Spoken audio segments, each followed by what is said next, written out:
ಇದು ಯಾರೂ ನಿರೀಕ್ಷೆ ಮಾಡಿಲ್ಲದೆ ಇರ್ತಕ್ಕಂಥ ಬೆಳವಣಿಗೆ. ಇದು ಅಂತಾರಾಷ್ಟ್ರೀಯ ಮಟ್ಟದಲ್ಲಿ ಏನು ಇವತ್ತು ಈ ಯುದ್ಧ ನಡೀತಾ ಇದೆ, ಅದರ ಇಂಪ್ಯಾಕ್ಟು ಆಗ್ತಾ ಇರ್ತಕ್ಕಂಥದ್ದು.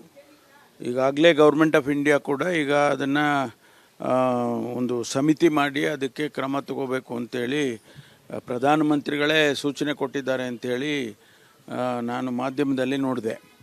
ನಾವು ಕೂಡ ಈಗ ಮಾನ್ಯ ಮುಖ್ಯಮಂತ್ರಿಗಳು ಏನು ರಾಜ್ಯದಲ್ಲಿ ಇವತ್ತು ಅನಿರೀಕ್ಷಿತವಾದಂಥ ಈ ಒಂದು ಬೆಳವಣಿಗೆ ಆಗಿದೆ, ಇದು ಜನಸಮುದಾಯಕ್ಕೆ ಭಾಳ ತೊಂದರೆ ಆಗ್ತಕ್ಕಂಥದ್ದು. ಹೋಟೆಲ್ಗಳಿರ್ಬೋದು, ಕಮರ್ಷಿಯಲ್ ಎಸ್ಟಾಬ್ಲಿಷ್ಮೆಂಟ್ಗಳಿರ್ಬೋದು, ಎಲ್ಲೆಲ್ಲಿ ಗ್ಯಾಸ್ ಸಿಲಿಂಡರ್ಸ್ಗಳನ್ನ ಉಪಯೋಗ ಮಾಡ್ತಾರೆ ಅಂಥ ಕಡೆ ಇವತ್ತು ಭಾಳ ತೊಂದರೆ ಆಗ್ತಕ್ಕಂಥದ್ದು. ಕೇಂದ್ರ ಸರ್ಕಾರಕ್ಕೆ ಖಂಡಿತವಾಗಿ ನಮ್ಮ ರಾಜ್ಯದಿಂದ ನಾವು ಪತ್ರ ಬರೀತೇವೆ ಮತ್ತು ಸಂಬಂಧಪಟ್ಟವ್ರ ಹತ್ರ ಮಾತಾಡ್ತಕ್ಕಂಥ ಕೆಲಸವನ್ನು ಕೂಡ ಮಾನ್ಯ ಚೀಫ್ ಸೆಕ್ರೆಟರಿ ಅವ್ರಿಗೂ ಕೂಡ ತಿಳಿಸ್ತಾರೆ. ಇದನ್ನು ನೀವು ಹೇಳಿದಾಗೆ ರಾಜಕೀಯವನ್ನು ಹೊರತುಪಡಿಸಿ ನಾವು ಕೆಲಸ ಮಾಡಬೇಕಾಗತ್ತೆ. ಇದು ಯಾರೂ ನಿರೀಕ್ಷೆ ಮಾಡದೇ ಇರತಕ್ಕಂಥ ಬೆಳವಣಿಗೆ ಇದು. ಹಾಗಾಗಿ ಈಗ ನಾವು ರಾಜಕೀಯ ಮಾಡ್ಕೊಂಡು ಕೂತ್ಕೊಂಡ್ರೆ ಅದಕ್ಕೆ ಸೊಲ್ಯೂಷನ್ ಎಲ್ಲಿ ಸಿಗುತ್ತೆ? ಆದ್ದರಿಂದ ನಾವು ಸದನದಲ್ಲಿ ಚರ್ಚೆ ಮಾಡಿದರೂ ಕೂಡ ಅದಕ್ಕೇನು ಉತ್ತರ ಸದನದಲ್ಲಿ ಸಿಗೋದಿಲ್ಲ. ನಮ್ಮ ಸರ್ಕಾರ ನಾವು ಏನು ಮಾಡಲಿಕ್ಕೆ ಸಾಧ್ಯ ಆಗೋದಿಲ್ಲ. ಕೇಂದ್ರ ಸರ್ಕಾರನೇ ಇದಕ್ಕಿದು ಮಾಡಬೇಕಾಗ್ತದೆ. ಸದನದಲ್ಲಿ ಚರ್ಚೆ ಮಾಡಿ ಬೇಕಾದರೆ ಕೇಂದ್ರಕ್ಕೆ ತಿಳಿಸ್ತಕ್ಕಂಥ ಒಂದು ನಿರ್ಣಯ ಮಾಡಿ ಕೇಂದ್ರಕ್ಕೆ ತಿಳಿಸ್ತಕ್ಕಂಥ ಕೆಲಸವನ್ನು ಮಾಡ್ಬೋದು. ಇದು ಯಾರೂ ನಿರೀಕ್ಷೆ ಮಾಡಿಲ್ಲದೆ ಇರ್ತಕ್ಕಂಥ ಬೆಳವಣಿಗೆ. ಇದು ಅಂತಾರಾಷ್ಟ್ರೀಯ ಮಟ್ಟದಲ್ಲಿ ಏನು ಇವತ್ತು ಈ ಯುದ್ಧ ನಡೀತಾ ಇದೆ, ಅದರ ಇಂಪ್ಯಾಕ್ಟು ಆಗ್ತಾ ಇರ್ತಕ್ಕಂಥದ್ದು. ಈಗಾಗಲೇ ಗೌರ್ಮೆಂಟ್ ಆಫ್ ಇಂಡಿಯಾ ಕೂಡ ಈಗ ಅದನ್ನು ಒಂದು ಸಮಿತಿ ಮಾಡಿ ಅದಕ್ಕೆ ಕ್ರಮ ತಗೋಬೇಕು ಅಂತೇಳಿ ಪ್ರಧಾನಮಂತ್ರಿಗಳೇ ಸೂಚನೆ ಕೊಟ್ಟಿದ್ದಾರೆ ಅಂಥೇಳಿ ನಾನು ಮಾಧ್ಯಮದಲ್ಲಿ ನೋಡಿದೆ. ನಾವು ಕೂಡ ಈಗ ಮಾನ್ಯ ಮುಖ್ಯಮಂತ್ರಿಗಳು ಏನು ರಾಜ್ಯದಲ್ಲಿ ಇವತ್ತು ಅನಿರೀಕ್ಷಿತವಾದಂಥ ಈ ಒಂದು ಬೆಳವಣಿಗೆ ಆಗಿದೆ, ಇದು ಜನಸಮುದಾಯಕ್ಕೆ ಭಾಳ ತೊಂದರೆ ಆಗ್ತಕ್ಕಂಥದ್ದು. ಹೋಟೆಲ್ಗಳಿರ್ಬೋದು, ಕಮರ್ಷಿಯಲ್ ಎಸ್ಟಾಬ್ಲಿಷ್ಮೆಂಟ್ಗಳಿರ್ಬೋದು, ಎಲ್ಲೆಲ್ಲಿ ಗ್ಯಾಸ್ ಸಿಲಿಂಡರ್ಸ್ಗಳನ್ನ ಉಪಯೋಗ ಮಾಡ್ತಾರೆ ಅಂಥ ಕಡೆ ಇವತ್ತು ಭಾಳ ತೊಂದರೆ ಆಗ್ತಕ್ಕಂಥದ್ದು. ಕೇಂದ್ರ ಸರ್ಕಾರಕ್ಕೆ ಖಂಡಿತವಾಗಿ ನಮ್ಮ ರಾಜ್ಯದಿಂದ ನಾವು ಪತ್ರ ಬರೀತೇವೆ ಮತ್ತು ಸಂಬಂಧಪಟ್ಟವ್ರ ಹತ್ರ ಮಾತಾಡ್ತಕ್ಕಂಥ ಕೆಲಸವನ್ನು ಕೂಡ ಮಾನ್ಯ ಚೀಫ್ ಸೆಕ್ರೆಟರಿ ಅವ್ರಿಗೂ ಕೂಡ ತಿಳಿಸ್ತಾರೆ. ಇದನ್ನು ನೀವು ಹೇಳಿದಾಗೆ ರಾಜಕೀಯವನ್ನು ಹೊರತುಪಡಿಸಿ ನಾವು ಕೆಲಸ ಮಾಡಬೇಕಾಗತ್ತೆ. ಇದು ಯಾರೂ ನಿರೀಕ್ಷೆ ಮಾಡದೇ ಇರತಕ್ಕಂಥ ಬೆಳವಣಿಗೆ ಇದು. ಹಾಗಾಗಿ ಈಗ ನಾವು ರಾಜಕೀಯ ಮಾಡ್ಕೊಂಡು ಕೂತ್ಕೊಂಡ್ರೆ ಅದಕ್ಕೆ ಸೊಲ್ಯೂಷನ್ ಎಲ್ಲಿ ಸಿಗುತ್ತೆ? ಆದ್ದರಿಂದ ನಾವು ಸದನದಲ್ಲಿ ಚರ್ಚೆ ಮಾಡಿದರೂ ಕೂಡ ಅದಕ್ಕೇನು ಉತ್ತರ ಸದನದಲ್ಲಿ ಸಿಗೋದಿಲ್ಲ. ನಮ್ಮ ಸರ್ಕಾರ ನಾವು ಏನು ಮಾಡಲಿಕ್ಕೆ ಸಾಧ್ಯ ಆಗೋದಿಲ್ಲ. ಕೇಂದ್ರ ಸರ್ಕಾರನೇ ಇದಕ್ಕಿದು ಮಾಡಬೇಕಾಗ್ತದೆ. ಸದನದಲ್ಲಿ ಚರ್ಚೆ ಮಾಡಿ ಬೇಕಾದರೆ ಕೇಂದ್ರಕ್ಕೆ ತಿಳಿಸ್ತಕ್ಕಂಥ ಒಂದು ನಿರ್ಣಯ ಮಾಡಿ ಕೇಂದ್ರಕ್ಕೆ ತಿಳಿಸ್ತಕ್ಕಂಥ ಕೆಲಸವನ್ನು ಮಾಡ್ಬೋದು. ಇದು ಯಾರೂ ನಿರೀಕ್ಷೆ ಮಾಡಿಲ್ಲದೆ ಇರ್ತಕ್ಕಂಥ ಬೆಳವಣಿಗೆ. ಇದು ಅಂತಾರಾಷ್ಟ್ರೀಯ ಮಟ್ಟದಲ್ಲಿ ಏನು ಇವತ್ತು ಈ ಯುದ್ಧ ನಡೀತಾ ಇದೆ, ಅದರ ಇಂಪ್ಯಾಕ್ಟು ಆಗ್ತಾ ಇರ್ತಕ್ಕಂಥದ್ದು. ಈಗಾಗಲೇ ಗೌರ್ಮೆಂಟ್ ಆಫ್ ಇಂಡಿಯಾ ಕೂಡ ಈಗ ಅದನ್ನು ಒಂದು ಸಮಿತಿ ಮಾಡಿ ಅದಕ್ಕೆ ಕ್ರಮ ತಗೋಬೇಕು ಅಂತೇಳಿ ಪ್ರಧಾನಮಂತ್ರಿಗಳೇ ಸೂಚನೆ ಕೊಟ್ಟಿದ್ದಾರೆ ಅಂಥೇಳಿ ನಾನು ಮಾಧ್ಯಮದಲ್ಲಿ ನೋಡಿದೆ. ನಾವು ಕೂಡ ಈಗ ಮಾನ್ಯ ಮುಖ್ಯಮಂತ್ರಿಗಳು ಏನು ರಾಜ್ಯದಲ್ಲಿ ಇವತ್ತು ಅನಿರೀಕ್ಷಿತವಾದಂಥ ಈ ಒಂದು ಬೆಳವಣಿಗೆ ಆಗಿದೆ, ಇದು ಜನಸಮುದಾಯಕ್ಕೆ ಭಾಳ ತೊಂದರೆ ಆಗ್ತಕ್ಕಂಥದ್ದು. ಹೋಟೆಲ್ಗಳಿರ್ಬೋದು, ಕಮರ್ಷಿಯಲ್ ಎಸ್ಟಾಬ್ಲಿಷ್ಮೆಂಟ್ಗಳಿರ್ಬೋದು, ಎಲ್ಲೆಲ್ಲಿ ಗ್ಯಾಸ್ ಸಿಲಿಂಡರ್ಸ್ಗಳನ್ನ ಉಪಯೋಗ ಮಾಡ್ತಾರೆ ಅಂಥ ಕಡೆ ಇವತ್ತು ಭಾಳ ತೊಂದರೆ ಆಗ್ತಕ್ಕಂಥದ್ದು. ಕೇಂದ್ರ ಸರ್ಕಾರಕ್ಕೆ ಖಂಡಿತವಾಗಿ ನಮ್ಮ ರಾಜ್ಯದಿಂದ ನಾವು ಪತ್ರ ಬರೀತೇವೆ ಮತ್ತು ಸಂಬಂಧಪಟ್ಟವ್ರ ಹತ್ರ ಮಾತಾಡ್ತಕ್ಕಂಥ ಕೆಲಸವನ್ನು ಕೂಡ ಮಾನ್ಯ ಚೀಫ್ ಸೆಕ್ರೆಟರಿ ಅವ್ರಿಗೂ ಕೂಡ ತಿಳಿಸ್ತಾರೆ.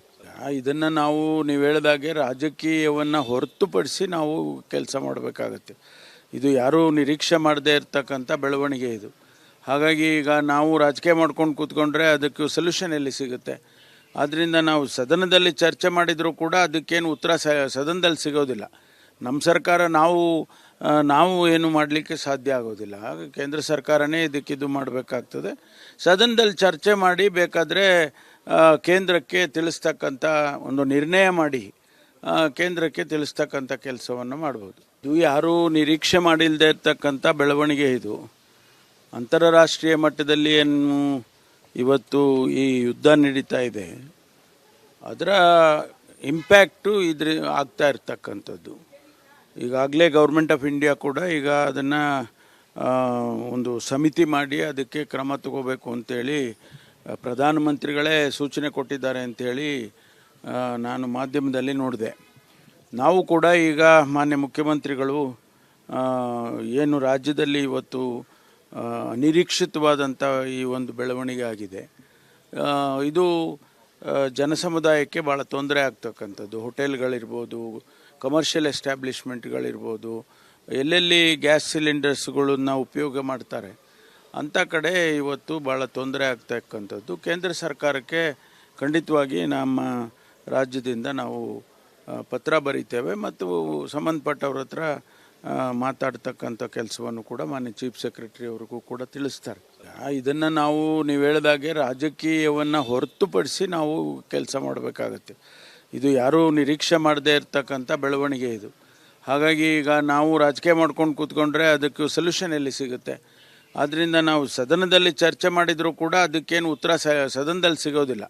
ನಮ್ಮ ಸರ್ಕಾರ ನಾವು ಏನು ಮಾಡಲಿಕ್ಕೆ ಸಾಧ್ಯ ಆಗೋದಿಲ್ಲ. ಹಾಗೆ ಕೇಂದ್ರ ಸರ್ಕಾರನೇ ಇದಕ್ಕಿದು ಮಾಡಬೇಕಾಗ್ತದೆ. ಸದನದಲ್ಲಿ ಚರ್ಚೆ ಮಾಡಿ ಬೇಕಾದರೆ ಕೇಂದ್ರಕ್ಕೆ ತಿಳಿಸ್ತಕ್ಕಂಥ ಒಂದು ನಿರ್ಣಯ ಮಾಡಿ ಕೇಂದ್ರಕ್ಕೆ ತಿಳಿಸ್ತಕ್ಕಂಥ ಕೆಲಸವನ್ನು ಮಾಡ್ಬೋದು. ಇದು ಯಾರೂ ನಿರೀಕ್ಷೆ ಮಾಡಿಲ್ಲದೆ ಇರ್ತಕ್ಕಂಥ ಬೆಳವಣಿಗೆ. ಇದು ಅಂತಾರಾಷ್ಟ್ರೀಯ ಮಟ್ಟದಲ್ಲಿ ಏನು ಇವತ್ತು ಈ ಯುದ್ಧ ನಡೀತಾ ಇದೆ, ಅದರ ಇಂಪ್ಯಾಕ್ಟು ಆಗ್ತಾ ಇರ್ತಕ್ಕಂಥದ್ದು. ಈಗಾಗಲೇ ಗೌರ್ಮೆಂಟ್ ಆಫ್ ಇಂಡಿಯಾ ಕೂಡ ಈಗ ಅದನ್ನು ಒಂದು ಸಮಿತಿ ಮಾಡಿ ಅದಕ್ಕೆ ಕ್ರಮ ತಗೋಬೇಕು ಅಂತೇಳಿ ಪ್ರಧಾನಮಂತ್ರಿಗಳೇ ಸೂಚನೆ ಕೊಟ್ಟಿದ್ದಾರೆ ಅಂಥೇಳಿ ನಾನು ಮಾಧ್ಯಮದಲ್ಲಿ ನೋಡಿದೆ. ನಾವು ಕೂಡ ಈಗ ಮಾನ್ಯ ಮುಖ್ಯಮಂತ್ರಿಗಳು ಏನು ರಾಜ್ಯದಲ್ಲಿ ಇವತ್ತು ಅನಿರೀಕ್ಷಿತವಾದಂಥ ಈ ಒಂದು ಬೆಳವಣಿಗೆ ಆಗಿದೆ, ಇದು ಜನಸಮುದಾಯಕ್ಕೆ ಭಾಳ ತೊಂದರೆ ಆಗ್ತಕ್ಕಂಥದ್ದು. ಹೋಟೆಲ್ಗಳಿರ್ಬೋದು, ಕಮರ್ಷಿಯಲ್ ಎಸ್ಟ್ಯಾಬ್ಲಿಷ್ಮೆಂಟ್ಗಳಿರ್ಬೋದು, ಎಲ್ಲೆಲ್ಲಿ ಗ್ಯಾಸ್ ಸಿಲಿಂಡರ್ಸ್ಗಳನ್ನ ಉಪಯೋಗ ಮಾಡ್ತಾರೆ ಅಂಥ ಕಡೆ ಇವತ್ತು ಭಾಳ ತೊಂದರೆ ಆಗ್ತಕ್ಕಂಥದ್ದು. ಕೇಂದ್ರ ಸರ್ಕಾರಕ್ಕೆ ಖಂಡಿತವಾಗಿ ನಮ್ಮ ರಾಜ್ಯದಿಂದ ನಾವು ಪತ್ರ ಬರೀತೇವೆ ಮತ್ತು ಸಂಬಂಧಪಟ್ಟವ್ರ ಹತ್ರ ಮಾತಾಡ್ತಕ್ಕಂಥ ಕೆಲಸವನ್ನು ಕೂಡ ಮಾನ್ಯ ಚೀಫ್ ಸೆಕ್ರೆಟರಿ ಅವ್ರಿಗೂ ಕೂಡ ತಿಳಿಸ್ತಾರೆ. ಇದನ್ನು ನೀವು ಹೇಳಿದಾಗೆ ರಾಜಕೀಯವನ್ನು ಹೊರತುಪಡಿಸಿ ನಾವು ಕೆಲಸ ಮಾಡಬೇಕಾಗತ್ತೆ. ಇದು ಯಾರೂ ನಿರೀಕ್ಷೆ ಮಾಡದೇ ಇರತಕ್ಕಂಥ ಬೆಳವಣಿಗೆ ಇದು.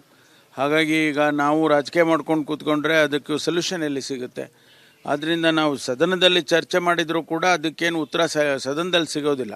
ನಮ್ಮ ಸರ್ಕಾರ ನಾವು ಏನು ಮಾಡಲಿಕ್ಕೆ ಸಾಧ್ಯ ಆಗೋದಿಲ್ಲ. ಹಾಗೆ ಕೇಂದ್ರ ಸರ್ಕಾರನೇ ಇದಕ್ಕಿದು ಮಾಡಬೇಕಾಗ್ತದೆ. ಸದನದಲ್ಲಿ ಚರ್ಚೆ ಮಾಡಿ ಬೇಕಾದರೆ ಕೇಂದ್ರಕ್ಕೆ ತಿಳಿಸ್ತಕ್ಕಂಥ ಒಂದು ನಿರ್ಣಯ ಮಾಡಿ ಕೇಂದ್ರಕ್ಕೆ ತಿಳಿಸ್ತಕ್ಕಂಥ ಕೆಲಸವನ್ನು ಮಾಡ್ಬೋದು.